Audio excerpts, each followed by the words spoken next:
barometer amal kita saleh tak salehnya di salat kita. Bila salat kita ikhlas dan sesuai dengan sunnah Nabi SAW, maka insya Allah amalan yang lain mengikuti. Ini aktivitas ini membantu saya di akhirat atau akan menyulitkan saya di akhirat? Kalau seandainya perbuatan itu ternyata akan menyulitkan kita di akhirat kelak, tinggalkan perbuatan itu. Anta ni'mal jund. Kamu adalah sebaik-baik prajurit. Coba lihat. Kamu adalah sebaik-baik prajurit. Maka tujuannya adalah menghancurkan kehidupan rumah tangga.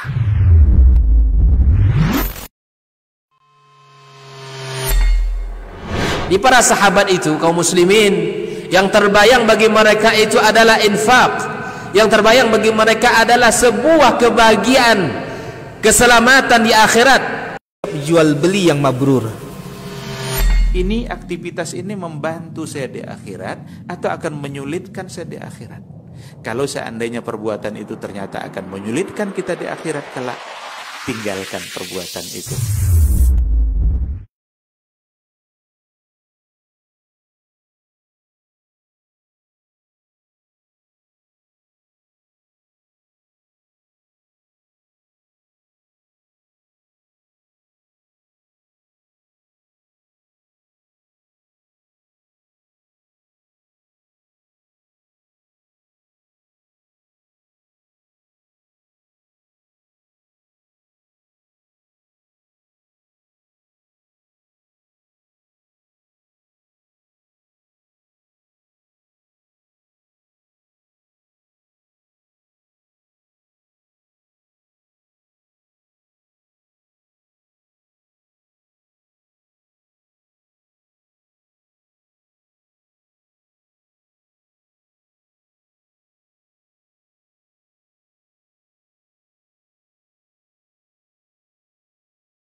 Bersyukur kita kepadanya pada kesempatan yang baik ini di petang Kamis malam Jumat. Kita kembali meneruskan kajian di rumah mengaji Azam Pekanbaru. Mudah-mudahan Allah jadikan sebagai tanda syukur kita kepadanya atas nikmat iman, Islam, serta segala taufik, karunia dan nikmatnya diberikannya. Mudah-mudahan dengan bersyukur nikmat-nikmat Allah sentiasa bersama kita sehingga membuat kita sentiasa pula bersyukur kepadanya. Kaum muslimin, kaum muslimat yang dirahmati Allah Subhanahu wa taala, selawat dan salam sama-sama pula kita sampaikan dan ucapkan untuk Nabi besar kita Muhammad sallallahu alaihi wasallam, para keluarganya, istri dan anak cucunya, serta zuriat keturunannya, para sahabat, para tabi'in, dan siapapun yang setia mengikuti ajaran dan sunnah-sunnahnya. Ma'asyiral kiram yang dirahmati Allah, kita baru selesai kemarin tentang atau mempelajari tentang at-tawassul, dan bahwasanya tawassul itu ada yang dilarang, ada yang dibolehkan. Tidak seperti yang diisukan oleh sebagian bahwa kita ini secara mutlak mengharamkan tawassul. Dan tidak benar juga hasil yang ditemukan. Bahwasanya tidak benar juga bahwa secara mutlak semua tawassul itu dibolehkan. Karena kembali kepada kaidah yang disepakati oleh para ulama, hukum asalnya ibadah itu tak boleh kecuali ada dalilnya, dan hukum asalnya muamalah itu semua boleh Tidak perlu dalil, kecuali ada dalil yang melarangnya. Nah, tawassul masuk bagian dari ibadah, bahkan bagian dari akidah. Oleh sebab itu tak boleh dilakukan kecuali ada dalilnya. Oh, ada dalilnya, harus dipastikan dulu kesahihannya.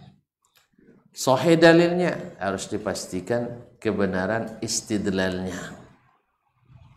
Di mana kita tahu benar tidaknya? Ya, kita perhatikan, tentu ibarat belajar kepada yang senior, yang sudah direkomendasikan oleh yang berhak merekomendasikan. Ternyata kita dapatkan para sahabat Nabi alaihissalam tidak melakukan kecuali yang kita sebutkan, yaitu bertawassul dengan al-asma' was sifat, bertawassul dengan amal-amal salih, dan bertawassul dengan doa orang-orang yang diharapkan dikabulkan doanya, itu orang-orang saleh di masa hidupnya. Adapun setelah matinya, tidak kita temukan seorang pun sahabat minta didoakan oleh Nabi setelah Nabi wafat. Berarti ijma' mereka tidak melakukannya. Nah, tidak mereka lakukan ini adalah pemahaman, karena mereka juga orang yang melakukan tawassul di zaman Nabi alaihissalam. Di masa beliau hidup, mereka minta ke Nabi untuk didoakan. Banyak mereka minta didoakan oleh Nabi alaihissalam. Tapi setelah mati, mereka datang ke kuburan berdoa untuk minta kepada Nabi lagi, tidak ada. Berarti ijma' sahabat. Nah, ini generasi yang harus kita ikuti. Dan tabi'in ya juga seperti itu. Oleh itu kaum muslimin dan muslimat dirahmati Allah, maka Ahlus Sunnah wal Jamaah mereka membagi tawassul itu ada yang masyru' dan ada yang mamnu'. Ada yang disyariatkan, ada yang tidak disyariatkan. Nah, yang disyariatkan berdasarkan dalil-dalil yang sahih, yaitu hanya 3, yaitu tawassul dengan amal salih. Yang kedua, bertawassul kepada Allah dengan memuji-mujinya dengan menyebut al-asma' was sifat, al-asma'ul husna was sifatil ulya. Dan yang ketiga, bertawassul dengan doa orang-orang yang diharapkan diijabah Allah tabaraka wa taala. Di antaranya adalah orang-orang saleh dari kalangan manusia atau dari kalangan malaikat. Kita kalau nak minta didoakan oleh malaikat, salah satunya rajin berdoa untuk orang-orang beriman.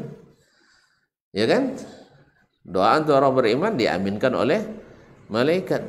Kemudian rajin menunggu salat antara azan dan qamat, didoakan juga oleh malaikat. Atau rajin selesai salat duduk di masjid sampai datang lagi salat berikutnya. Misalnya lepas subuh duduk sampai zuhur. Kenapa ketawa? Didoakan oleh malaikat. Nah, makanya memang boleh kita Assalamualaikum warahmatullahi wabarakatuh. Assalamualaikum. Boleh langsung berdiri karena memang nas di situ dibolehkan Allah untuk berdiri langsung. Tapi rugi kita tidak dapat doa malaikat ketika kita duduk lebih lama menunggu minimal sampai selesai zikir-zikir ratib kita. Nah, jadi doa-doa seperti ini kita harapkan orang-orang yang sangat, ya kalau malaikat berdoa mustajab ya. Ya dah. Apalagi kalau ada doa yang juga Masya Allah langsung diijabah Allah SWT. Apa itu? Doa dalam sujud kita. Doa di dalam sujud atau doa setelah tahiyatul al-akhirah. Dan juga banyak-banyak bersalawat dan salam kepada baginda Rasulullah sallallahu alaihi wasallam. Karena siapa yang selawat kepadaku, Allah balas langsung 10 kali. Itu juga doa mustajab. Jadi sebenarnya ikhwani akhwati fillah, para hadirin wal hadirat wal musyahidin wal musyahidat wal mustami'in wal mustami'at, ya baik yang hadir, yang mendengarkan ataupun yang menyaksikan dimanapun berada.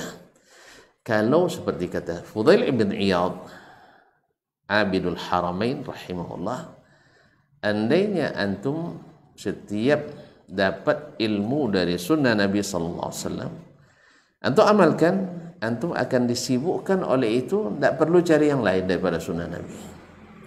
Cuma setiap dapat ilmu tidak diamalkan, seperti orang yang menyuap makanan tapi dilemparkan ke belakang. Suap ke belakang, suap ke belakang. Kapan kenyangnya?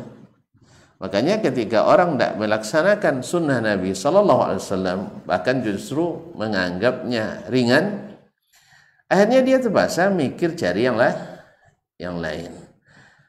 Dapat satu, kurang puas, direnovasi lagi dan inovasi lagi, cari yang lain. Makanya sebenarnya andainya orang seperti para sahabat dulu, setiap yang dapat dari Nabi diamalkan, mereka sibuk oleh mengamalkan itu, sehingga tidak buat sesuatu yang baru. Andainya antum sibuk dengan tawassul yang masyru' tadi, sering-sering memuji Allah dengan al-asma'ul husna, ya Razzaq, ya Wahhab, ya Hafiz, ya Alim, dan kita minta sesuai dengan muqtada asma'ul husna dan sifat tadi. Sibuk dengan itu, atau kita sibukkan dengan berbuat amal saleh. Pokoknya saya harus buat amal saleh hari ini, ikhlas karena Allah, dan saya bertawassul dengan amal itu. Atau kita sibukkan dengan hanya berminta kepada orang-orang yang masih hidup, kita tidak akan mencari-cari yang lain lagi. Cuman itulah sifat manusia itu, suka seperti kata kata anekdot orang Arab, kullu mamnu'in marghub. Setiap ini larang tuh orang penasaran nak melakukannya. Makanya kalau orang belum tahu sesuatu, dia tidak tahu di situ ada larangan, dan kalaupun dia nggak tahu, dia tidak akan lakukan, tidak usah dikatakan. Jelas ya? Misalnya dekat rumah kita ada misalnya bioskop, anak kita nggak tahu dan sebagainya. Lalu kita beritahu, hati-hati jangan pergi ke bioskop katanya. Nanti curiga dia, apa tuh bioskop tuh? Dia nggak tahu bioskop kan? Dia tanya sama teman-teman, bioskop tuh banyak film di situ katanya, banyak game juga katanya kan. Akhirnya tertarik dia. Nah, ya kalau dia nggak tahu jangan diunjah-unjah. Baiklah kaum muslimin dan muslimat dirahmati Allah. Sekarang masuk pada masalah yang juga berkaitan dengan masalah akidah, yang bisa kalau salah pasang bisa merusak tauhid kita atau tauhid uluhiyah kita, yang memang para nabi dan rasul alaihi wassalatu wassalam banyak pada umumnya untuk merealisasikan tauhid ini, karena ini memerlukan wahyu. Kalau tauhid yang sifatnya mengaku ada pencipta, pada umumnya dengan logika mereka sudah mengakui ada pencipta. Sampai-sampai Acuaris dulu, Acuaris tidak tahu, Aristoteles. Nah, beliau itu ya dengan daya pikirnya, dengan logika dan filsafatnya mengatakan segala sesuatu yang ada pasti ada yang menciptakan. Ya kita sepakat tidak ada sesuatu kecuali ada yang menciptakan. Cuman siapa? Dia nggak tahu. Dia menyebutnya faktor X.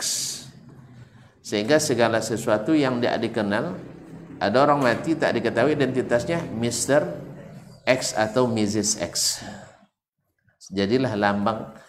Jadi kalau X biasanya yang tak diketahui. Ya sampai-sampai mobil baru pun kalau ada X di situ berarti belum lunas itu. Itu. Kan ada plat yang warna putih itu. Kalau masih XY atau XX, kata Ahmad masih berutang tuh katanya. Dia ngasih tahu, saya tidak tahu tuh. Nah, tapi kalau sudah Y biasanya sudah lunas. Betul tuh. Y itu kan yo. Nah, tapi kalau X masih belum jelas. Jelas jadi faktor X. Dan nampaknya wallahu alam. Tapi kalau sudah yo artinya la yo dia punya. Nah. Jadi tapi kalau untuk tauhid uluhiyah mesti ada diajarkan oleh para nabi dan rasul. Kau tidak pasti menyimpang. Lama antara Nabi Adam dengan Nabi Nuh terjadi penyimpangan. Ya tak?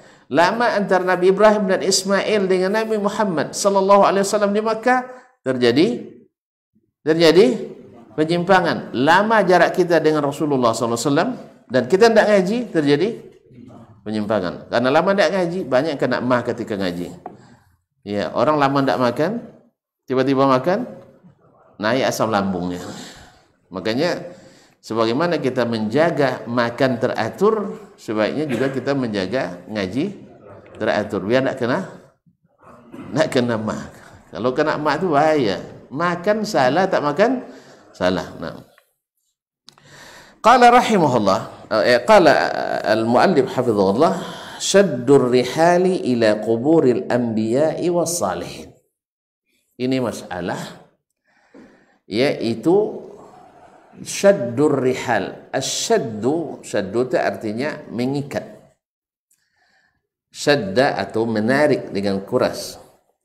Ar-rihal itu jamaah rahilah, yaitu kendaraan. Artinya melakukan perjalanan. Ya sengaja musafir, karena orang musafir itu biasanya mengikat bawaannya di kendaraannya. Jelas ya? Kan diikatkan dulu, apalagi mobil-mobil lama itu kan, kalau naik onta, naik kuda biasanya diikatkan. Nah, syaddur rihal yaitu anjuran melakukan perjalanan ila kuburil anbiya, ke kuburan para nabi, was salihin, dan orang-orang saleh. Ini kalau dibahas berat juga untuk zaman sekarang, karena tidak sedikit dia sudah menjadi PAD, sumber PAD, pendapatan asli Dayan. Pendapatan asli Dayan, iyalah, atau sudah menjadi destinasi wisata religius, yaitu ziarah ke makam-makam orang saleh. Subhanallah, ini masalahnya sudah terlanjur. Nah, kalau tidak diingatkan, ya siapapun yang merasa berilmu, kalau melihat salah, termasuk yang melihat saya sekarang salah, kalau dia tidak tegur saya, dia merasa bersalah, betul kan? Iya. Ada sekarang misalnya menyaksikan kajian ini, lalu dia merasa saya yang salah, lalu dia tidak salahkan, merasa bersalah nggak dia? Ustaz, saya ulang kembali, mungkin tidak paham pertanyaannya. Bila saya menyampaikan kajian ini, baik yang hadir ataupun yang menyaksikan atau mendengarkan di radio, misalnya melihat apa yang saya sampaikan ini salah, jelas menurut keyakinannya salah. Seperti saya tadi mengatakan, yang disyariatkan dari tawassul hanya 3, selainnya tidak disyariatkan. Lalu menurut dia salah, ada yang lagi. Kira-kira kalau dia tidak menegur saya, tidak memperbaiki atau tidak mengkritisi, tidak mengomentari, merasa bersalah tidak dia? Merasa bersalah enggak? Buktinya banyak yang komentar, kadang-kadang miring pula komentarnya, enggak tegak lurus, miring. Nah, gitu. Jelas? Jelas, eh? Maka saya pun ketika melihat sesuatu yang dilakukan oleh masyarakat saya, kan kita kan bagian dari negara kesatuan Republik Indonesia ini, ya kan? Lalu saya melihat dilakukan oleh umat Islam, dan saya tahu menurut keyakinan saya itu keliru. Saya kalau tidak sampaikan merasa bersalah tidak saya? Oleh sebab itu kasihlah kebebasan saya menyampaikannya. Dan bagaimana saya juga bebaskan siapapun yang menganggap apa yang saya sampaikan ini salah untuk menyalahkan saya. Silakan aja, tidak ada masalah. Jelas? Jelas? Tapi bukan ngajak perang, enggak, jangan salah paham ini. Iya. Perbaiki dengan ilmu. Saya sekarang mencoba menyampaikan dengan ilmu, dan silahkan perbaiki dengan ilmu. Ya, mudah-mudahan saya dapat ilmu baru. Tapi jangan ilmu warung kopi itu ya. Ada situs namanya Warkop kan, yang suka mengkritisi. Saya coba mendengarkan sekali gitu, mudah-mudahan dapat ilmu baru. Tapi sesuai dengan namanya warung kopi, cerita warung kopi. Ceritanya hanya menjatuhkan orang, tetapi tidak ada solusi. Orang nggak tahu, dia lebih nggak tahu rupanya. Hanya main kira-kira, apa salahnya. Kalau ibu apa salahnya, semua orang pandai itu. Kalau ilmu apa salahnya, ya mungkin saja. Ya kalau mungkin saja, tidak bisa. Atau orang banyak menerima, itu enggak. Itu hanya cerita warung kopi. Betul lah, namanya memang warung kopi. Akhirnya saya tidak mau lagi buka. Semoga saya tidak terdorong nafsu untuk membukanya. Kadang-kadang terdorong juga kan. Apa yang baru itu kan. Maklumlah warung kopi baunya luar biasa. Aromanya kan. Anak sedang sholat masuk dari warung kopi, aroma kopi kan terasa juga tuh. Tergoda juga Ustaz ya. Tapi pernah tergoda saya sekali, saya coba mendengar dari awal sampai akhir. Saya berharap karena judulnya Masya Allah luar biasa gitu. Judulnya awak macam tabung bayi tabung dibuatnya. Tahu bayi tabung? Tidak tahu, biar aja lah. Tidak usah dicari. Kaum muslimin dan muslimat di mana. Saya berharap memang ada ilmu baru gitu. Tapi buang-buang waktu jadinya karena memang cerita warung kopi, warkop. Nah, baiklah kaum muslimin dan muslimat dirahmati Allah SWT. Jelas itu yang saya maksud tadi. Nah, silahkan diperbaiki dengan ilmu. Ya, silahkan diperbaiki dengan ilmu. Dan saya mencoba pula menyampaikan dengan ilmu yang saya ketahui. Tidak bukan juga pakai buku pula malah ini. So, tuan-tuan kalau tidak pakai buku salah juga, pakai buku salah juga. Nah, pakai buku salah juga, tidak pakai salah juga. Lebih baik pakai buku aja ya. Biar antum serang bukunya, bukan saya gitu. Kaum muslimin dan muslimat dirahmati Allah. Wa amma ziyaratul kubur. Adapun ziarah kubur, fayarawna jawazaha. Ahlul hadis memandang ziarah kubur itu dibolehkan. Ya, kalau ada yang mengklaim bahwa kita mengharamkan ziarah kubur, berarti itu cerita warung kopi memang. Kalau dapat tuduhan itu dari warung kopi memang. Ya warung kopi kan biasalah campur-campur. Nah, kadang minta kopi setengah penuh ayu kan. Kopi setengah penuh ayu. Nah. Jadi ilmunya setengah tapi macam penuh. Wa amma ziyaratul qubur fayarawna jawazaha ala wajhil i'tibar wa tadhakkur. Ahli hadis melihat bahwa ziarah kubur boleh, tapi tujuannya lil i'tibar, untuk mengambil pelajaran, wa tadhakkur, dan mengingatkan diri bahwa kita akan seperti itu. Itu ingatkan pada mati. Awak kalau udah ingat mati, kira-kira apa yang terasa? Hah? Yang belum bini nak bini dulu gitu ya? Ada masih nafsu dunia itu. Ya Nabi SAW katakan, lau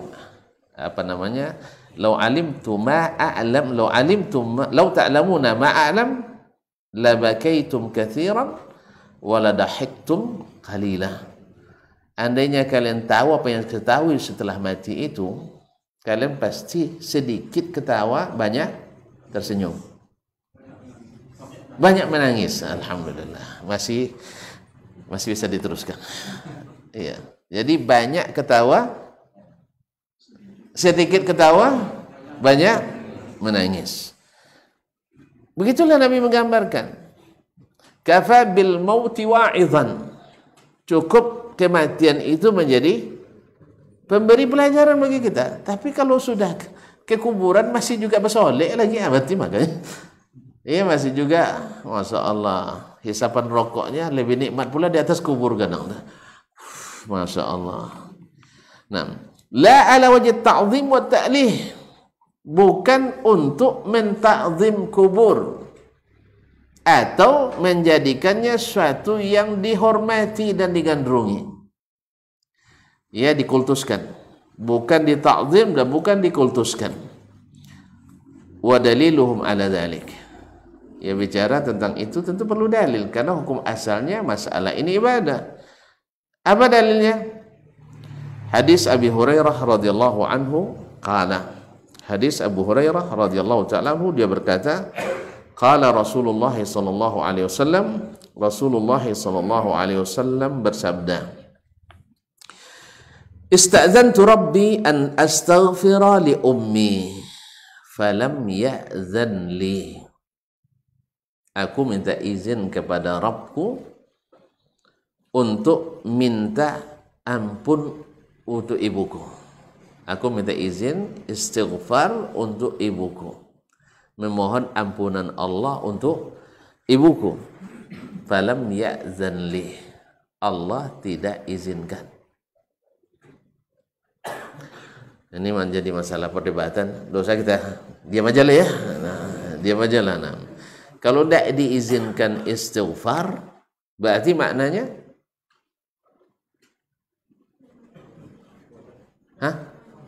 maknanya bukan orang beriman. Karena tidak dilarang kita istighfar kecuali tidak dilarang kita minta ampun kecuali untuk orang. Pahami pertanyaannya dulu. Kita dilarang minta ampun kecuali untuk orang beriman. Betul itu. Kalau yang tadi tidak. Ya. Kita dilarang memohon ampun kepada Allah kecuali untuk orang beriman. Nah, mafhumnya kalau Allah larang nabinya minta ampun untuk ibunya, maknanya ya tidak usah disebutkan, nanti berdebat tuan. Nah, ya, yang penting paham kan? Nah, ini masalah memang diperdebatkan oleh para ulama. Ya, kalau berdasarkan kasihan, tidak etis, tidak logis, tidak ini dan sebagainya, ya memang siapa pula rela. Jangankan ibunda Nabi, ibu kita saja, bahkan ibu teman kita, ibu guru kita, tidak rela kita dia masuk neraka, apalagi ibunda Rasulullah sallallahu alaihi wasallam. Tapi beginilah datang nasnya kepada kita. Buktinya ada enggak Nabi Allahumma firli wali walidayya? Pernah tonton mendengar Nabi mengucapkan Allahumma firli wali walidayya? Ada enggak? Enggak ada. Padahal beliau yang menyuruh kita untuk istighfar untuk ayah dan ibu kita. Beliau sendiri tidak. Kenapa? Kenapa tidak? Karena dilarang. Kenapa dilarang? Karena tidak boleh. Kenapa tidak boleh? Ya dilarang. Ya biar nanti untuk katakan ya kalau kita bilang ahli neraka dan sebagainya nanti kan berat ini, nauzubillah, ya berat bagi kita. Tetapi ini yang sampai ke kita, ya ini yang sampai ke kita, dan yang jelas kita tak pernah mengucapkan ketika disebut nama ayah Nabi dan nama ibunda Nabi, pernah tak ulama kita mengucapkan rahimahullah? Ada enggak? Alaihi salam, alaihassalam. Kok pada diam? Bahkan mohon maaf dengan segala hormat ini, mohon maaf, bahkan para ulama atau para dai yang mengatakan bahwa bagi ayah baginda Rasulullah SAW di surga, saya tak pernah mendengar mereka mengatakan radhiyallahu anhu. Pernah tonton dengar? Nah, cobalah. Iya enggak? Ghafarallahu lahu. Cobalah. Allah maghfir li abi nabiyina Muhammad. Cobalah. Kalau berani. Ternyata tidak ada. Apa sebab? Nabi saja dilarang mengucapkan. Masa kita mengucapkan. Jelas Pak? Ya.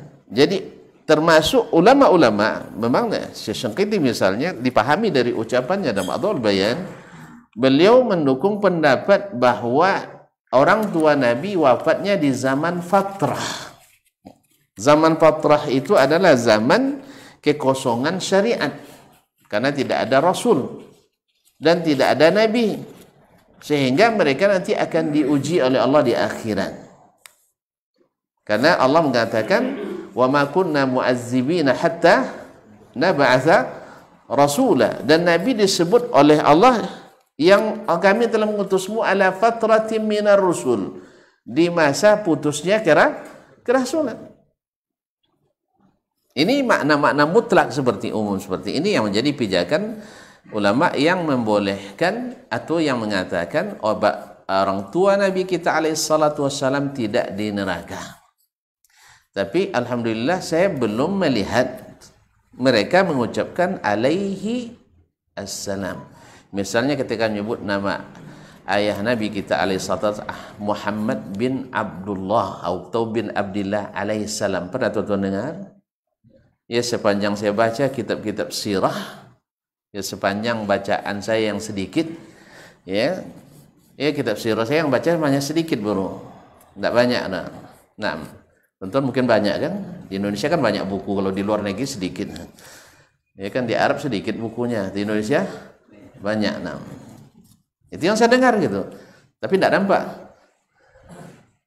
Nah, tidak paham juga. Yang saya dengar di Indonesia banyak buku, di Arab sedikit, tapi tidak nampak, dengar aja. Paham enggak? Enggak paham, alhamdulillah. Jelas ya? Saya belum pernah mendengar ulama atau dai, ustadz, buya, kiai yang berpendapat bahkan dengan keras menyerang kita, yang mengatakan sesuai dengan muqtadah hadis seperti ini, yang mengatakan bahwa ayah dan ibunda Rasulullah SAW adalah ahli jannah, ahli surga, tapi ketika menyebut namanya tak berani mengucapkan Allahumma ufir lahu, Allahumma ufir laha, ghafarallahu laha, rahimahallah, radhiyallahu anha. Belum ada. Nah, gimana itu? Hah? Berarti masih ragu atau masih yakin? Berarti ternyata ragu nih. Sama ketika bicara tentang tauhid, Allah di atas atau tidak, telunjuknya ke atas terus, lisannya ke atas terus, mimiknya ke atas terus, hatinya naik ke atas terus. Tapi pas ngaji, hilang itu semua. Ma'asyarul kiram dirahmati Allah. Ya, kita tunggu aja. Nah, misalnya ayahnya Abdullah radhiyallahu anhu, nggak ada ya. Beda ketika kita menyebut misalnya ibunda Nabi Isa alaihissalam, alaihassalam, ya kan? Padahal bukan Nabi kita kan, tapi kita wajib beriman kepadanya. Nabi kita kan Nabi Muhammad sallallahu alaihi wasallam, tapi ketika nyebut Nabi Isa alaihissalam, Maryam alaiha assalam. Nah, ketika menyebut Aminah binti Wahab, ya sepanjang saya belajar sirah dari SD, dari MI lagi, madrasah ibtidaiyah dulu, sampai ke SD, sampai ke Darun Nahdhah, sampai tamat SMA-nya di Darun, sampai ke Madinah, sampai doktor, belum pernah saya mendengar seorang pun ulama baik yang mengatakan orang tua Nabi di neraka ataupun yang mengatakan di surga yang mengucapkan alaihassalam. Itu tandanya sedang jatuh cinta. Itu tandanya mereka sendiri ragu. Kalau ragu tinggalkan aja. Makanya sebenarnya saya tidak mau bahas ini sebenarnya. Tidak rela saya mengatakan itu. Cuman Nabi katakan saya minta izin kepada Allah, kepada Rabbku untuk minta ampunan untuk ibuku. Falam ya'zan li, tapi Allah tidak mengizinkan. Berarti kalau Nabi tidak diizinkan, kita juga tidak diizinkan. Kalau diizinkan, sebagaimana kita selawat kepada Nabi, seperti juga kencangnya kita mohon ampunan untuk orang tua Nabi alaihi salatu wassalam. Jelas? Saya kira jelas sekali. Subhanallah. Ini Kok cepat sekali? Sudah ya jelek? Baik. Masyaallah kiram dirahmati Allah Subhanahu wa taala, wasta'zantuhu an azura qabraha fa adzina li. Tapi saya minta izin ziarah ke kuburannya. Kuburan Ibunda Nabi di mana? Di Abwa. Di mana Abwa? Di Madinah. Di Madinah. Karena Ibunda Nabi aslinya Madinah, dari Bani Najjar, dari Khazraj. Ibunda Nabi dari Khazraj. Makanya kalau tuan-tuan pernah nanti dengar misalnya Nabi tidur di rumah Ummi Haram Al-Ansariyah. Dan hadis lain juga Nabi tidur di rumah Ummu Sulaim Al-Ansariyah, ibunya Anas bin Malik. Sebagian yang orang-orang yang rusak hatinya menganggap Nabi sembarang tidur di rumah perempuan lain. Ini orang tidak berilmu memang. Rata-rata pemikir yang seperti ini. Dan ada pula yang berlebihan pula memahami itu, bahwasanya tidak apa-apa, ya tidak apa-apa tidur di rumah perempuan lain. Ya. Tapi yang benar, Nabi melarang kita masuk ke rumah wanita yang tidak ada mahramnya. Ya, andai pun ada kebutuhan dan hajat atau darurat, misalnya nak membantu, jangan sendiri masuk, harus bersama. Mana tahu kan berteriak dia tolong katanya. Kadang modus, kadang hati-hati. Ya karena terjadi. Kadang dia minta tolong, rupanya tolongnya lain gitu. Hati-hati. Jadi itu kalau ada wanita nanti tak tolong, apalagi masih muda ya, janda pula. Ya, jangan langsung masuk, panggil saya dulu. Iya, minimal panggil teman gitu, jangan sendiri. Harus ada orang lain. Kalau tidak minimal antum dicurigai. Dicurigai. Orang kan tidak tahu. Dia tidak dengar panggilan tadi, tidak tahu dia panggilan darurat, tidak tahu dia 911 kan. Nah, baiklah kaum muslimin dan muslimat. Antum dia calling saya nanti ya. Baiklah kaum muslimin dan muslimat dirahmati Allah. Nah, jadi sebenarnya Ummu Sulaim dan Ummu Haram adalah bibi sepersusuan Nabi alaihi salatu wasalam. Karena orang Arab itu dulu suka menyusukan anaknya ke orang lain di Badia. Maka ibu Nabi ada garis keturunan sepersusuan dengan Ummu Sulaim dan Ummu Haram, seperti yang ditahqiq oleh Syekh Ali bin Abdullah Sayyah, seorang pakar hadis dari King Saud University di Arab Saudi. Ini yang hasil penelitian beliau, wallahu taala alam. Kita azan dulu, setelah itu sambung lagi. Tidak masalah. Nanti malam tidak apa-apa. Iyalah, silakan.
Ma'asyiral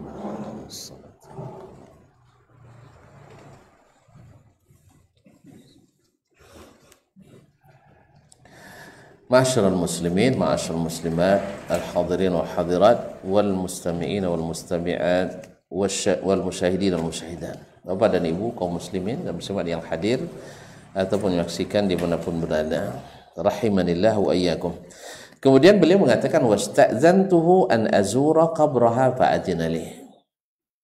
Ketika Anda izinkan minta ampunan, saya minta izin. Ya, karena Nabi SAW tidak melakukan sesuatu kecuali dengan izin Allah. Makanya banyak kata-kata beliau yang dikatakan ketika diminta oleh sahabat melakukan sesuatu, dia katakan inna lam nu'zan, kita belum diizinkan. Misalnya hijrah, Nabi berapa kali ditawari hijrah oleh sahabat. Kenapa nak hijrah ya Rasulullah? Abu Bakar juga sering nanya ke Nabi, kapan hijrah? Kata Nabi SAW, lam nu'zan, belum dapat izin. Ketika Umar minta ke Nabi SAW, awak ni dah bagak, kan Umar masuk Islam kan? Waktu itu kan sebelum masuk Islam kan centeng jahiliyah, centeng Makkah dia. Dia mohon maaf ya, bahasa mungkin tak tepat ini. Ya artinya ditakuti seorang kesatria di Makkah dia. Ketika masuk Islam, menjadi Islam tu tinggi, mulia. Nah, dia datang ke Nabi, kita benar tak Rasulullah? Benar, engkau betul Rasulullah apa enggak? Kata gitu ya. Pertanyaannya detail gitu. Kita di atas kebenaran? Iya. Mereka batil? Iya. Dan kita kalau pasti dapat kemenangan? Pasti. Allah bantu? Iya. Kenapa nak perang sekarang? Umar kan ingin segera selesai tuntas masalah. Apa kata Nabi SAW? Belum dapat izin. Jadi Nabi tidak melakukan sesuatu dalam agama ini kecuali dengan izin. Nah, kalau Nabi harus minta izin, kita bebas izin. Nah, itu yang masalahnya kadang kaum muslimin. Ini yang kurang di kita. Nabi harus minta izin ke Allah, kita beragama tanpa bebas tanpa izin gitu. Makanya banyak dikhawatirkan nanti gaji tidak keluar. Ya, honornya tidak cair gitu. Sakit hati saya. Ya, awak dah bonek kerja, piti tidak dapat. Ya, dah capek. Makanya wujuhu yawma idzin khashi'a amilatun nasibah. Capek dia, artinya tunduk, lesu pada itu, menyesal luar biasa. Apa sebab? Dah capek-capek beramal tapi tidak ada hasilnya. Untunglah kalau di dunia ini kaum muslimin.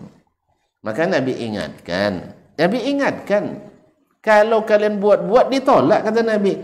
Lalu tu cari-cari lagi alasan-alasan lain.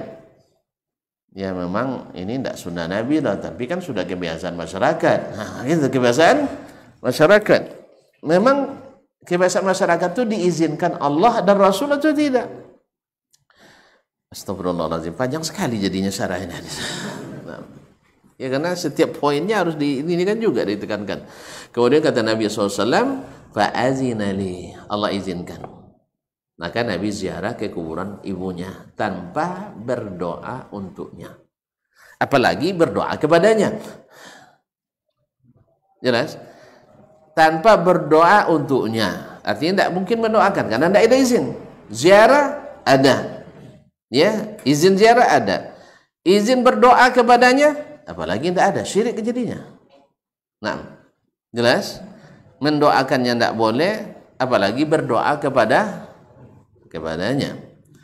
Maka Nabi SAW bayangkan oleh tuan-tuan bagaimana hancurnya hati Nabi SAW. Minta izin doa untuk ibunda tapi tidak diizinkan. Tapi apa boleh buat? Ini memang Nabi itu lebih berat ujian dari kita. Asyadun nasi balan al-anbiya. Manusia yang paling dahsyat ujiannya para Nabi. Ya kalau kita disebut ayah kita masuk neraka, hendak dia masuk Islam gitu ya. Alhamdulillah. Nabi alaihissalam itu yang dihadapinya. Nabi Nuh alaihissalam ketika anaknya tenggelam, dia berdoa ke Allah, ya Allah, inna ibni min ahli. Allah, anakku kan keluargaku, wa wa'dukal haq. Nah, engkau berjanji kamu pasti benar akan selamatkan aku dan keluarga.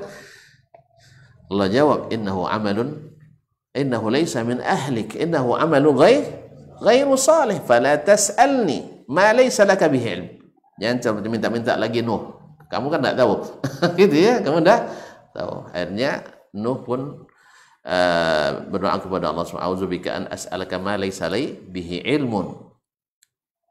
Nah, seandainya engkau aku berlindung kepadamu dari meminta sesuatu yang tidak saya ketahui.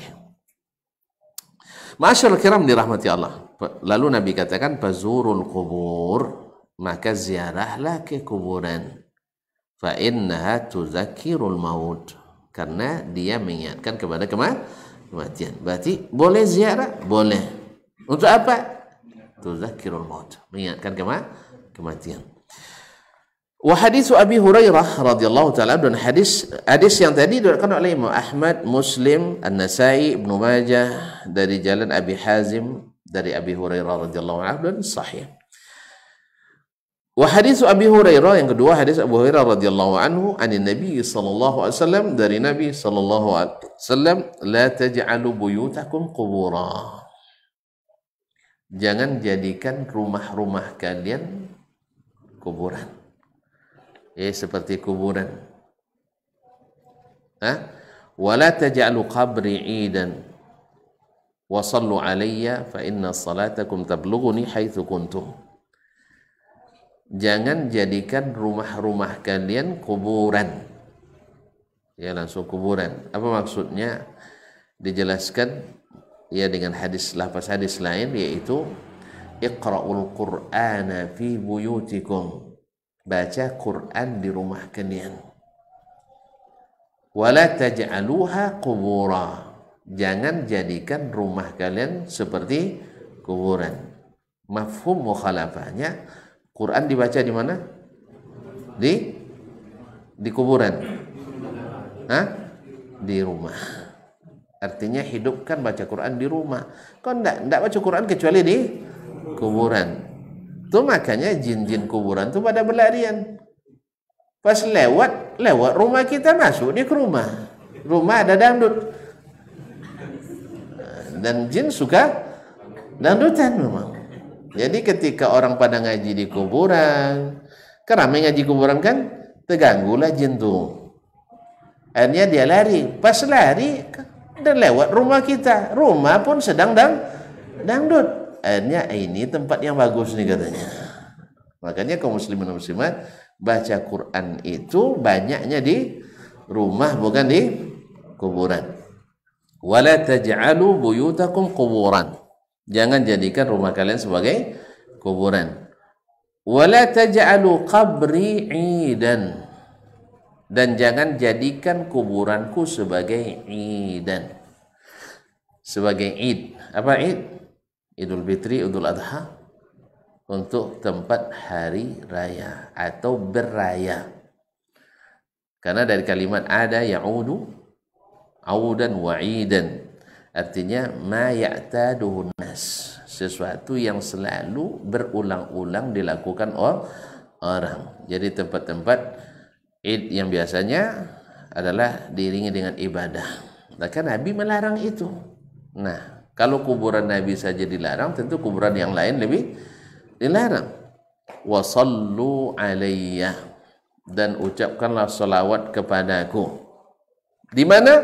Fa inna salatakum tablughuni haitsu kuntum. Karena salawat yang kalian ucapkan itu sampai kepadaku dimanapun kalian berada. Jadi terselip juga untuk mengucapkan salawat, tidak boleh langsung. Artinya tidak mesti ke kuburan. Nabi SAW, kalau hal itu menyebabkan kita berulang-ulang ziarah ke situ. Artinya kalau meyakini bahwa salawat itu baru afdal bila di depan kuburan, nah hadis ini bertentangan dengannya. Tapi kan ada hadis Susan, ya hadis Imam Tabarani atau lainnya, bahwasanya man shalla alayya inda qabri sami'tuhu. Siapa yang berselawat kepadaku di samping kuburanku, saya dengarkan. Hadisnya sahih menurut yang suka. Ya, menurut yang suka, sahihun thabit katanya. Rupanya sabit itu maksudnya ada dalam kitab Al-Mawdu'at Ibnul Jauzi. Tahu Al-Mawdu'at? Tidak tahu juga. Ibnul Jauzi menulis kitab kumpulan hadis palsu. Nah, hadis itu sabit dalam kitab itu. Apa makna sabit? Kokoh lota dalam kitab itu. Ini kalimat sabit itu kan kokoh. Nah, jadi para yang suka itu dia katakan hadisnya sabit. Hadisnya kokoh. Di mana? Dalam kumpulan hadis palsu. Nah, jelas? Karena salawat kalian salawat kalian di depan kuburan saya dengarkan. Enggak. Yang sahih dari Nabi dengan sanad yang hasan riwayat Imam Abi Dawud, fa inna salatakum tablughuni haitsu kuntum. Salawat kalian sampai kepadaku dimanapun kalian berada. Tapi kalau diniatkan pergi ke kuburan Nabi untuk salawat dan tidak salawat kecuali di situ, ini tidak ada, bertentangan dengan dalil ini, di samping tidak punya dalil. Berkata penulis hafizahullah, fal hadithul awal, hadis yang pertama. Yang mana itu? Nabi minta izin ziarah kubur. Ajaza ziyarat al-kubur, membolehkan ziarah kubur. Ba'da izkanat mamnu'atan, setelah sebelumnya dilarang. Apa sebab dilarang dulu? Sebab banyak orang tersesat gara-gara kuburan. Yang fitnah kubur ini luar biasa ya. Orang di dalam difitnah juga, yang di atas juga terfitnah juga. Ya, makanya banyak orang tersesat gara-gara ziarah kubur di masa jahiliyah itu. Sebab banyak mereka meminta ke orang dalam kuburan. Dianggap keramat, dianggap wali, dianggap saleh. Jelas tuh? Maka di awal Islam dilarang oleh Nabi SAW ziarah kubur. Nah, ini selalu syirik-syirik dalam ibadah itu banyak terkait dengan orang mati. Itu masalah. Orang yang sudah mati. Ini kalau yang masih hidup pasti ditolaknya. Kalau betul dia soleh pasti ditolaknya. Sempat Syekh ini orang soleh nih terkenal ahli ibadah Pekanbaru. Misalnya Abidu Riau, ahli ibadah Riau misalnya. Nah, Abidu Riau, ahli ibadah Riau. Kalau betul dia saleh, lalu orang bertawassul kepadanya di masa hidupnya, ya Allah dengan kemuliaan Syekh. Sebut nama Syekh. Nah, antum dengar itu pasti antum larang. Kalau antum saleh. Tapi kalau antum pak saleh aja enggak. Ya. Tapi kalau antum saleh dengan arti mengikuti sunnah Nabi SAW pasti antum larang. Enggak, saya tidak boleh. Nah, tapi kalau antum biarkan, saya ragu dengan kesalehan antum. Nah, jadi itu kaum muslimin dan muslimat dirahmati Allah. Akhirnya banyak diambil tawasul dengan orang mati. Yang kedua, syaitan pun bermain di situ banyak. Jadi berjalanlah Abdul Aziz ini malam-malam kan, nyelatakui lewat kuburan kan. Memang di Indonesia ini orang rata takut di kuburan. Ya. Di Indonesia orang rata-rata takut ke kuburan. Dulu waktu kecil asal salah tunjuk kuburan, gigit sampai lokam. Dah sering kena gigit nih tuh. Nah, salah tunjuk. Tak boleh tunjuk kuburan katanya. Entah apa, subhanallah. Kinilah kodok nunjuk lah, tak apa-apa, tak lokam-lokam. Dulu waktu kecil-kecil, ya, asal salah tunjuk, gigit itu katanya orang tua. Terpaksa digigit sampai kesakitan kita buat. Ya. Dan kalau lewat kuburan orang rata-rata takut, betul? Nah, di saat takut itulah main setan. Nah, tampil cahaya dari kuburan. Nah, gitu kan? Lalu melihat cahaya itu, oi, keramat rupanya kuburan. Syekh itu apa? Nampak cahaya di situ katanya. Atau ada kadang-kadang preman kampung itu yang nakal kadang. Ambil lampu senter kan. Ada berapa cahaya. Ada juga ngaku tuh. Dan buat lampu tu sejinya katanya. Ya pas dia lewat dia ketakutan, saya senter ke atas katanya. Pandailah dia memainkan cahaya tu. Akhirnya Sejak itu terkenalah kuburan itu keramat. Sama kuburan yang terkenal di Mesir seperti Syekh Ahmad Badawi itu, seperti yang diceritakan oleh salah seorang syekh, saya lupa yang menceritakannya. Ya, kalau antum anggap lemah gara-gara majhul, di sini tidak ada masalah juga ya. Jadi ada 2 orang, ingat namanya sih, tidak ingat lagi. Jadi ada 2 orang sedang perjalanan, kempes ban mobilnya.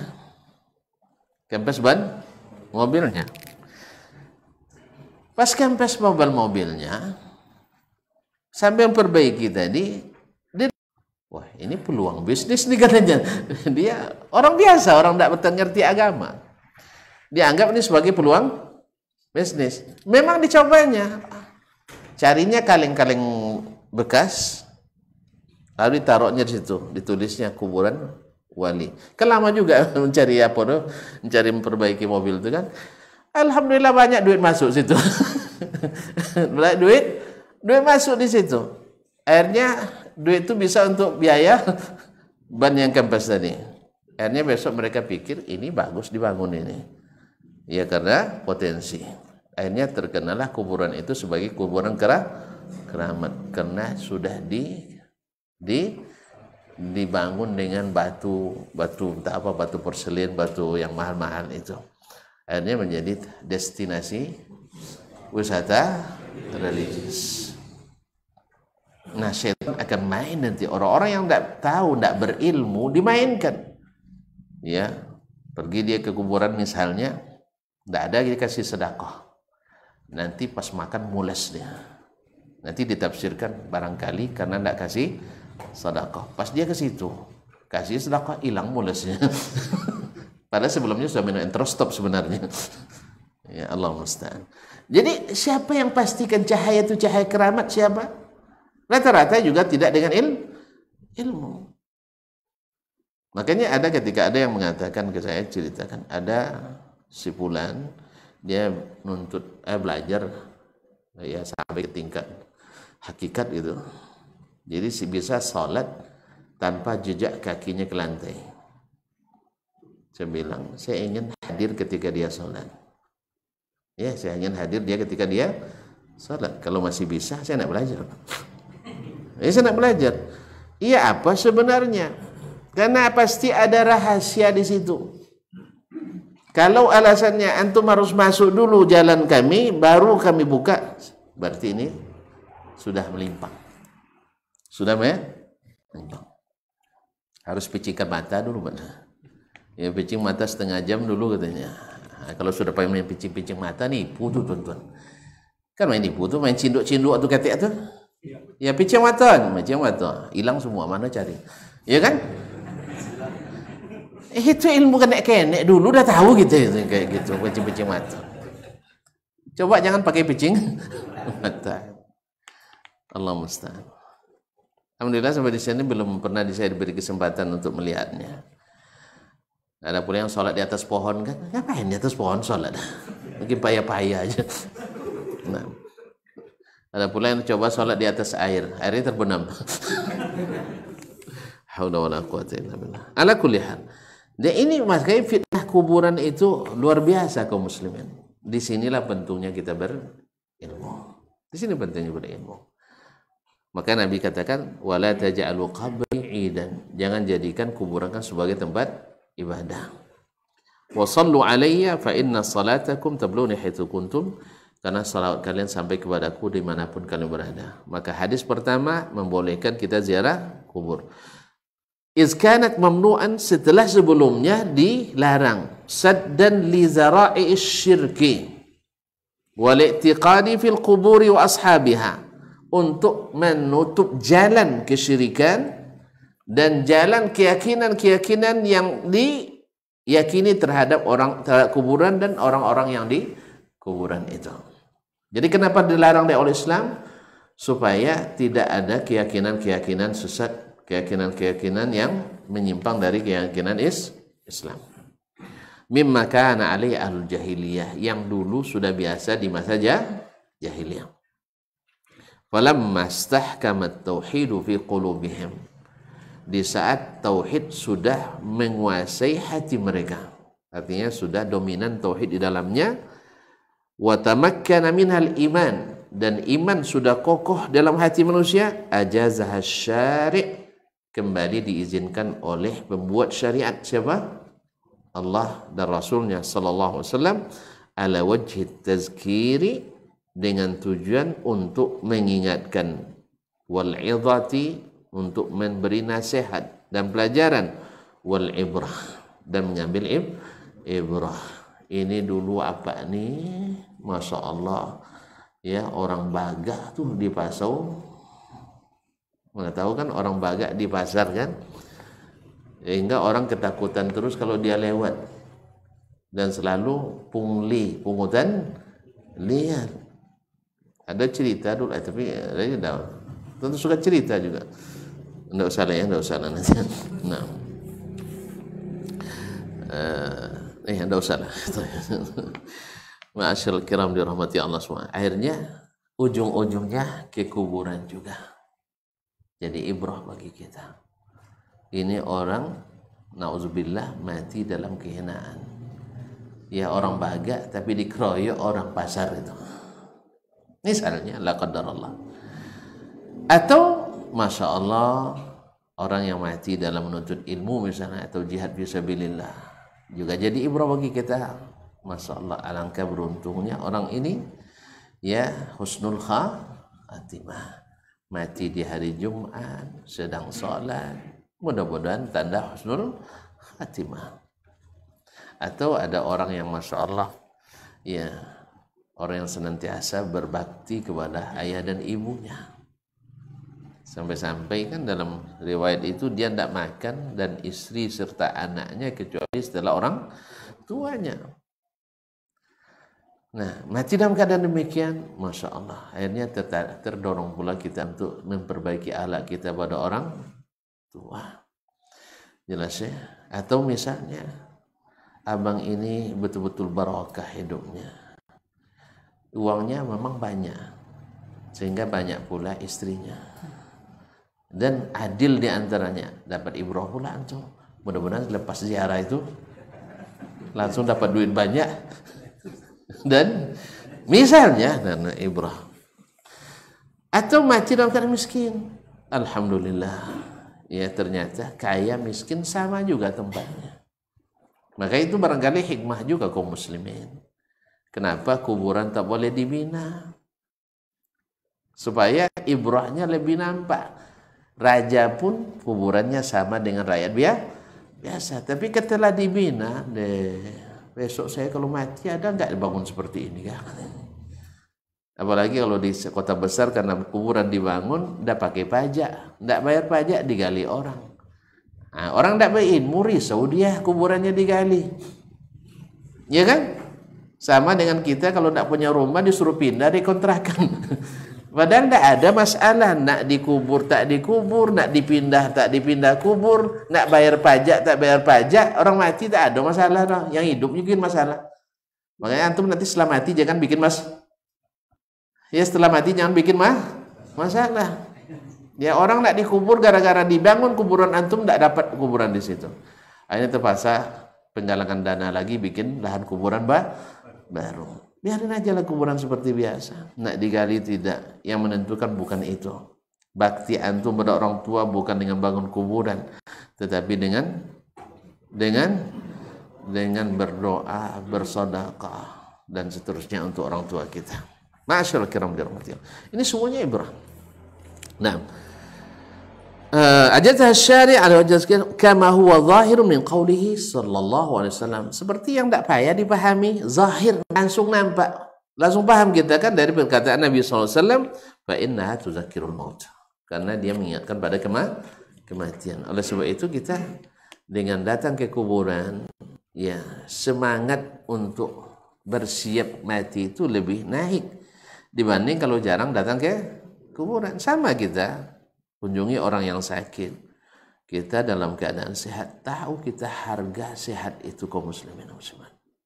Terbayang oleh kita, kalau sempat saya begini nanti, padahal di waktu sehat tak pernah rajin ibadah, apa yang akan saya harapkan?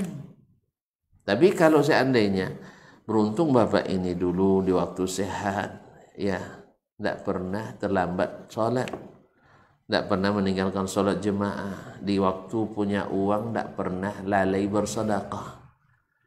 Akhirnya kita yang selama ini lalai, oh iya saya sekarang sehat, saya harus rajin ibadah, sehingga nanti ketika sakit pahalanya tetap mengalir. Karena apa? Nabi katakan iza maridal abdu aw safar kutiba lahu ma kana ya'malu sahihan muqimah.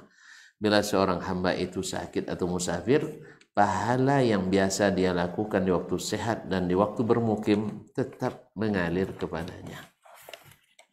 Hanya juga ibrah bagi kita kaum muslimin dan muslimat dirahmati Allah. Wa amma ala wajhi ta'lihi wa ta'zimi wal i'tiqadi fil maqbur fa hadha munafin lil hadits tsani. Adapun kalau ziarah dengan tujuan, dengan harap, dengan tujuan yang mengarah kepada ta'lih, yaitu mengilahkan, yaitu mengkultuskan, wa ta'zim, dan mengagungkan, wal i'tiqad fil maqbur, dan punya keyakinan khusus terhadap orang yang dikubur, fahadza munafil lil hadits tsani. Ini berlawanan dengan hadis yang kedua tadi, yaitu jangan jadikan kuburan tempat beribadah. Fa innahu qad mana'a min ittikhadhi qabrihi, karena Nabi SAW melarang menjadikan kuburannya, wa huwa afdalul maqburi ala wajhil haq. Beliau adalah orang yang paling mulia yang dikuburkan di atas permukaan bumi ini. Kan dia yang paling mulia, ya, yang pernah dikuburkan. Yang paling mulia pun dikuburkan juga di bumi ini. Tapi tetap melarang kita untuk menjadikan idan, tempat berkumpul-kumpul, wa mazaran, tempat berziarah-ziarah, wa wathanan, dan berhala, ya'tadahun nas li ibadatillah, yang diziarahi berulang-ulang oleh manusia, dijadikan kebiasaan li ibadatillah, untuk beribadah di sisi kuburan Nabi. Nabi sendiri larang. Au li du'aihi sallallahu alaihi wasallam, atau bahkan berdoa ke Nabi sallallahu alaihi wasallam, au istighatsah, atau bil istighatsah kepadanya. Fa hadza kulluhu lam ya'zam bihi Allah taala. Ini tidak pernah diizinkan Allah wala rasuluhu sallallahu alaihi wasallam, dan tidak pula oleh Rasul sallallahu alaihi wasallam. Nah, kalau ziarah yang seperti ini, yaitu dengan berharap sesuatu dengan keyakinan tertentu pada orang yang di kuburan, ini dilarang. Jelas? Oh, jelas, selesai gitu? Belum, ayalah. Wahum kadzalika ya'taqiduna hurmata shaddir rihal ila quburil anbiya was salihin. Demikian pula para ahli hadis meyakini haramnya sengaja melakukan perjalanan musafir ke kuburan para nabi dan orang-orang saleh. Kenapa diharamkan?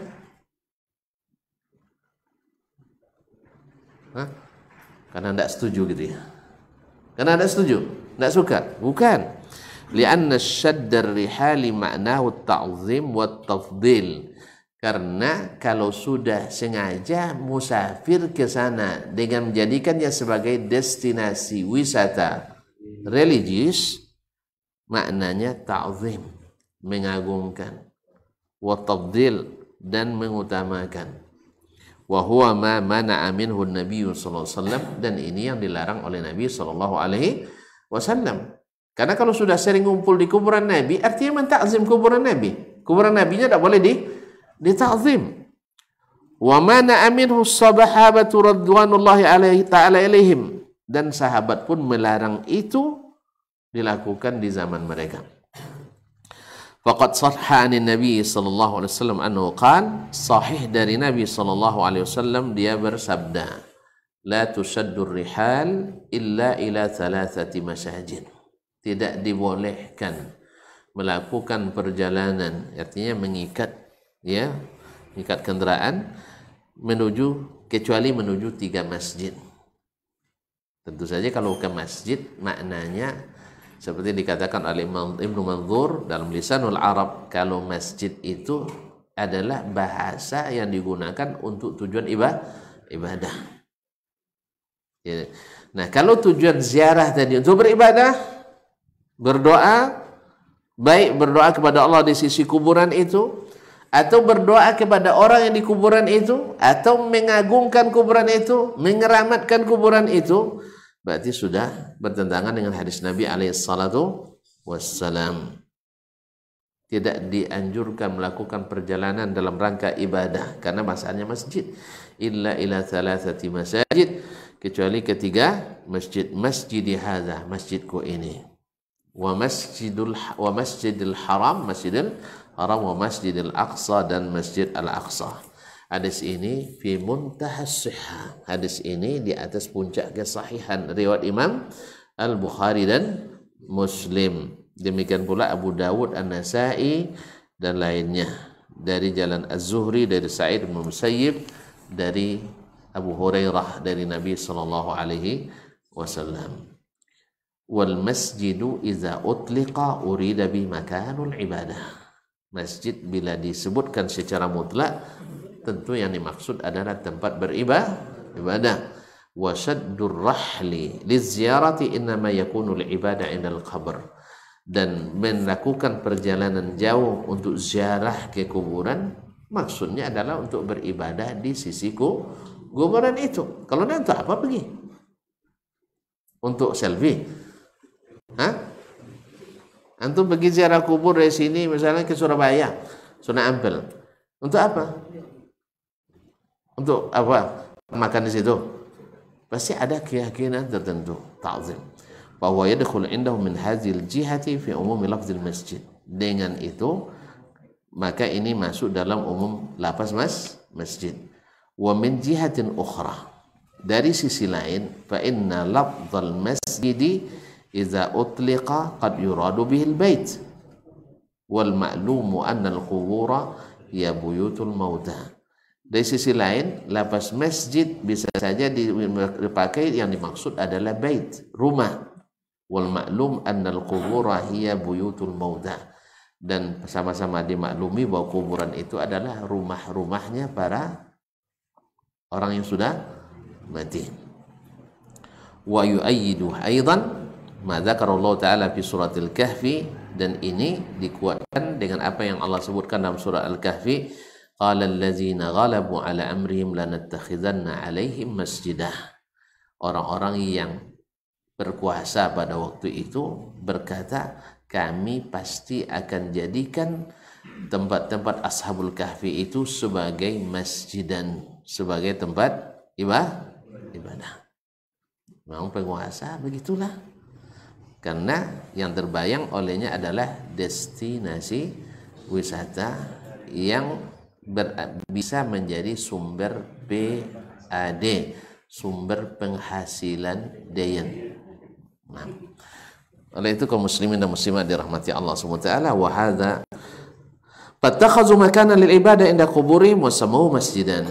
Lalu mereka menjadikan tempat ibadah di samping kuburan Ashabul Kahfi itu dan mereka namakan sebagai masjid. Wa hadza muqtada ma fahimu sahabah radhiyallahu alaihim. Inilah apa yang dipahami oleh para sahabat. Fa an Abi Hurairah radhiyallahu anhu, dari Abu Hurairah radhiyallahu anhu, qala kharajtu ila Tur. Saya keluar menuju Tursina. Tursina di mana? Palestina. Yaitu tempat dulu Nabi Musa dijanjikan Allah bermunajat kepadanya. Nah, falaqitu Ka'bal Ahbar.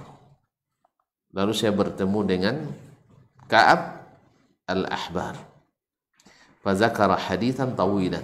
Lalu dia menyebutkan hadis besar, hadis panjang. Wa fihi falaqitu Busra bin Abi Busra al-Ghifari. Lalu saya bertemu dengan Busra bin Abi Busra al-Ghifari. Faqala min aina aqbalta. Kamu datang dari mana? Faqultu min at-Tur. Saya dari Bukit Tur Sina. Faqala law adraktuka qabla an takhruja ilaihi ma kharajta. Andainya saya bertemu denganmu sebelum kamu keluar menuju tempat itu, sebelum kamu pergi saya ketemu, pasti kamu tidak saya bolehkan pergi. Sami'tu Rasulullah sallallahu alaihi wasallam yaqul, sebab saya mendengar Rasulullah sallallahu alaihi wasallam berkata, la tu'malul mati illa ila thalathati masajid.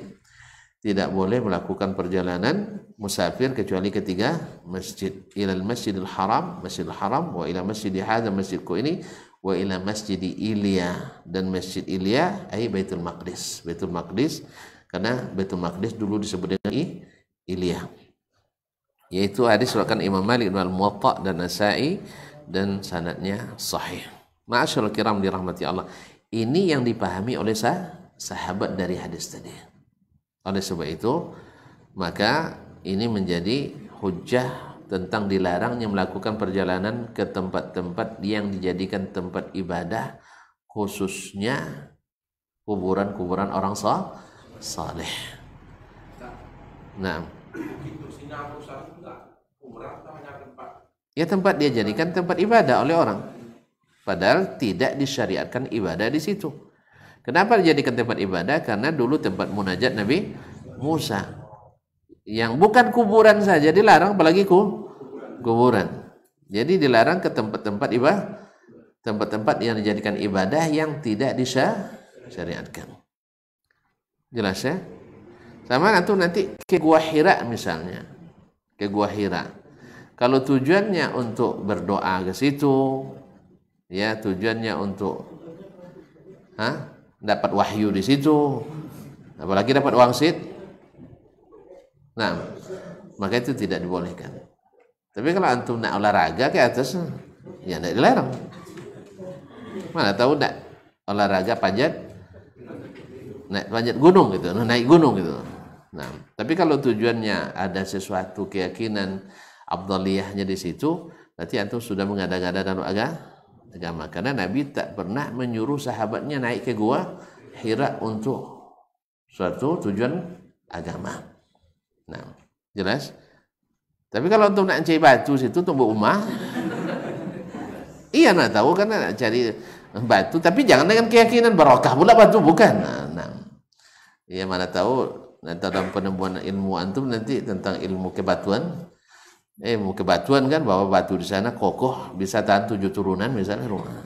Ini silakan. Jelas ya? Nah, nampaknya masalah ini tidak bisa selesai malam ini. Tengok semangatnya udah turun nampaknya. Ya, karena nanti akan ada hujah-hujah, yaitu lebih tepatnya subuhat. Ya, subuhat yang dijadikan untuk menolak hadis tadi, ya, yaitu atau makna hadis, karena pastinya lebih tepat makna hadis, ya. Misalnya nanti seperti hadis diriwayatkan oleh Imam Al-Hakim dalam Al-Mustadrak bahwa di akhir zaman nanti la yahbitanna Isa bin Maryam hakaman muqsitan, akan turun Isa bin Maryam menjadi pemerintah, yang menjadi pemimpin yang adil. Ya. Kemudian ini hadis sampai di sini dalam Sahih Muslim, sahih. Kemudian ada dalam riwayat Al-Hakim dalam Al-Mustadrak. Ini orang kan ahli subhat, tentu cari yang subhat kan. Ahli subhat cari yang subhat. Kalau ahli hak cari yang hak. Ya. Yang sahih dalamnya kan dijelaskan juga. Besok tambahannya tidak jelas, malam ini besok kita jelaskan. Ya, setelah tasawuf pula, tergantung pula. Jadi, baik, anda tutup kita biar semangat antum dengarnya. Nah, jadi hadis ini yang sahihnya sampai pada bahwa Nabi Isa akan turun menjadi hakim yang adil, bukan hakim, jadi pemimpin yang adil. Dengan apa? Dengan syariat Nabi. Bukan syariat Nabi Musa Isa lagi, tapi dengan syariat Nabi Muhammad sallallahu alaihi wasallam. Dalam hadis nanti akan disebutkan dia akan mematahkan salib, membunuh babi-babi dan seterusnya. Nah, dan menghukum jadi pengikut Nabi Muhammad sallallahu alaihi wasallam. Nah, dalam riwayat Al-Hakim ada tambahan. Wala ya'tiyanna qabri, dia pasti akan datang ke kuburanku, hatta yusallima alayya, sampai dia mengucapkan salam kepadaku. Ini menjadi pegangan oleh ahli syubhat untuk membolehkan ziarah ke kuburan, pertama kuburan Nabi, dalam rangka beribadah. Sudah itu ke kuburan wali, ya, kuburan wali. Wali macam-macam dulu tuh. Ada yang wali desa, ada wali wali negari dan sebagainya. Wali nikah pun ada. Dengan berbagai ini, oleh sebab itu, ya subhanallah, memang kita diuji, sebagian kita diuji dengan yang lain, kata Allah tabaraka taala. Jadi ketika diriwayatkan oleh Imam Al-Hakim dan disahihkannya, nanti kan jadi hujjah. Antum dibanding Imam Al-Hakim siapa? Kan itu masalahnya. Antum dibanding Imam Al-Hakim siapa? Imam Hakim saja mensahihkan. Dan lebihnya lagi, Imam Az-Zahabi menyetujui dalam At-Talkhis. Tonton tahulah Imam Az-Zahabi. Ditambah lagi nanti imam-imam yang lain lagi, seperti Subuki dan sebagainya. Atau tiba-tiba datang Dasman Yahya Ma'adi. Kan berat ini. Ibaratnya Muarajale FC disuruh melawan salah satu dari El Clasico, Real Madrid atau Barcelona misal. Tentu kata orang nak bunuh diri, kamu katakan itu. Oleh sebab itu, maka kita terpaksalah menaturalisasi yang pemain yang sekelas pula, kan itu kan, bahkan lebih tinggi daripada itu. Jelas? Maka Imam Az-Zahabi yang namanya imam tetap manusia. Mereka sendiri mengaku bisa salah, kan itu. Demikian juga Imam Al-Hakim. Dari mana antum tahu salahnya? Satu, Imam Muslim meriwayatkan hadis ini. Imam Muslim meriwayatkan hadis ini tanpa tambahan tadi.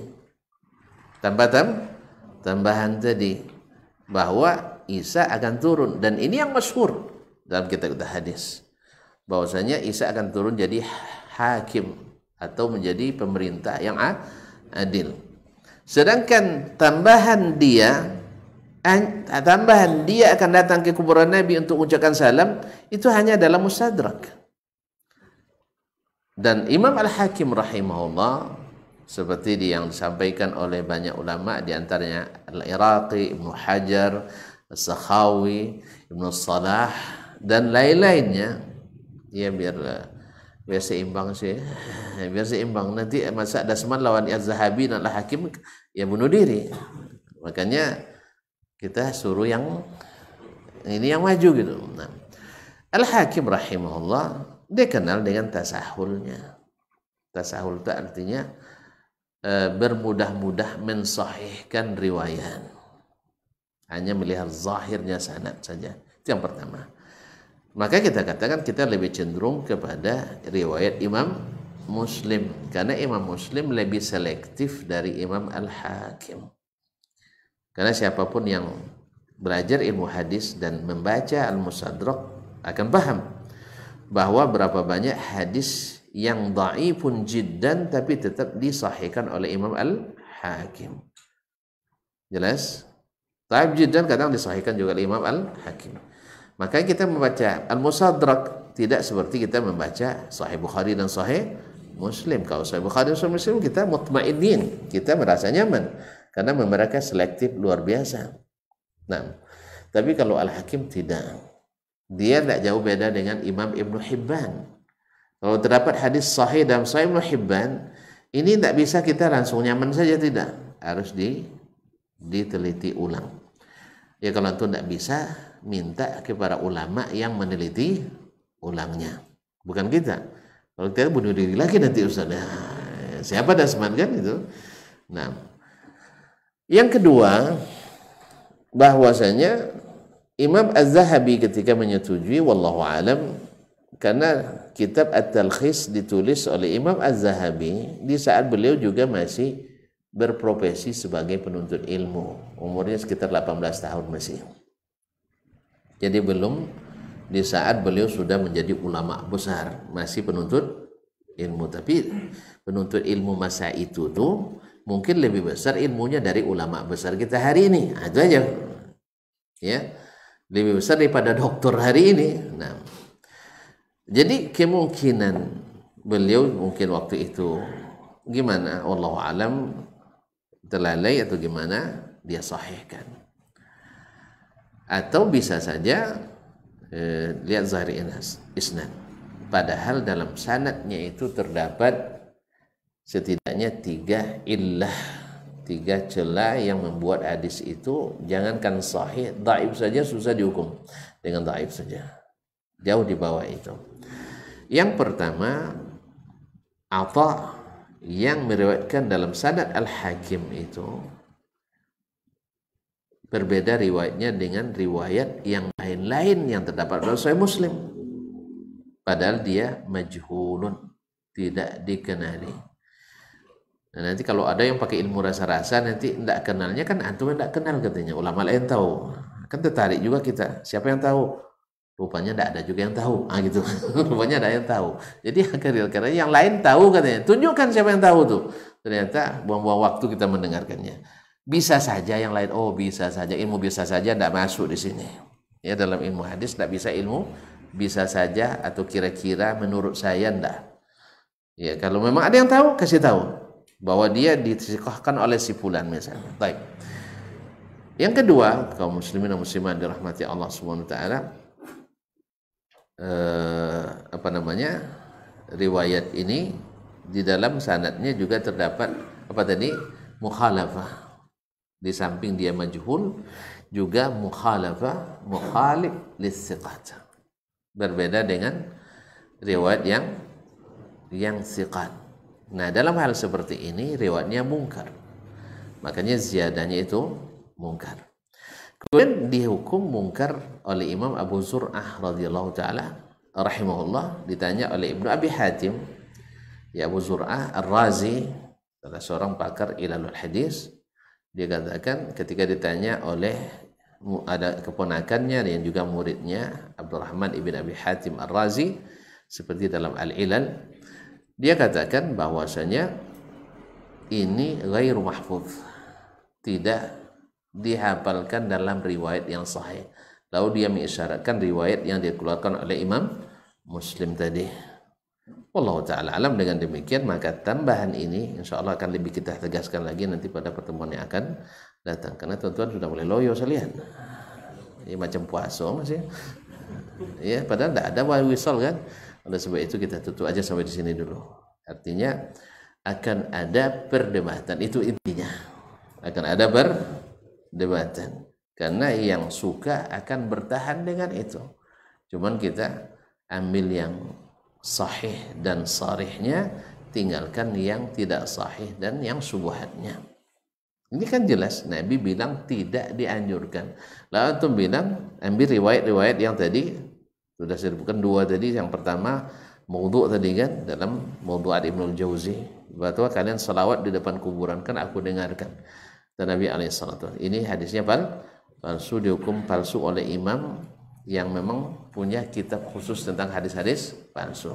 Yang kedua hadis ini, yaitu Isa bin Maryam alaihissalam, dia akan turun nanti jadi pemerintah yang adil, tetapi tidak ada tambahan dalam Sahih Muslim dan yang lainnya bahwa beliau akan datang ke Madinah untuk mengucapkan salam ke Rasulullah SAW. Sehingga dengan demikian tambahan ini adalah tambahan yang mungkar. Wallahu musta'an. Nanti akan dituduh kita karena tidak setuju, dibilang didhaifkannya hadis katanya. Kan gitu. Enggak. Silakan aja disahihkan tapi dengan benar. Tapi kalau hanya dengan kebesaran Imam Al-Hakim, ya kita jawab dengan kebesaran Imam Abu Zur'ah Ar-Razi. Ya, itu aja. Kebesaran Imam Az-Zahabi kita jawab dengan Imam Ahmad rahimahullah ta'ala. Tapi mereka yang lebih dekat dengan masa riwayat dan mereka lebih paham tentang cacat dan tidak cacatnya sebuah riwayat. Tapi tidak pakai kira-kira, tidak pakai karena banyak yang menerima. Enggak. Ya, menurut saya kira mungkin saja ini mungkin seperti ini, enggak bisa dijadikan dalil dalam mensahihkan sebuah riwayat. Wallahu taala alam. Wassallallahu ala nabiyyina Muhammadin wasallam. Mohon maaf dan terima kasih. Subhanakallahumma bihamdik, asyhadu an la ilaha illa anta, astaghfiruka wa atubu ilaik. Wassalamualaikum warahmatullahi wabarakatuh.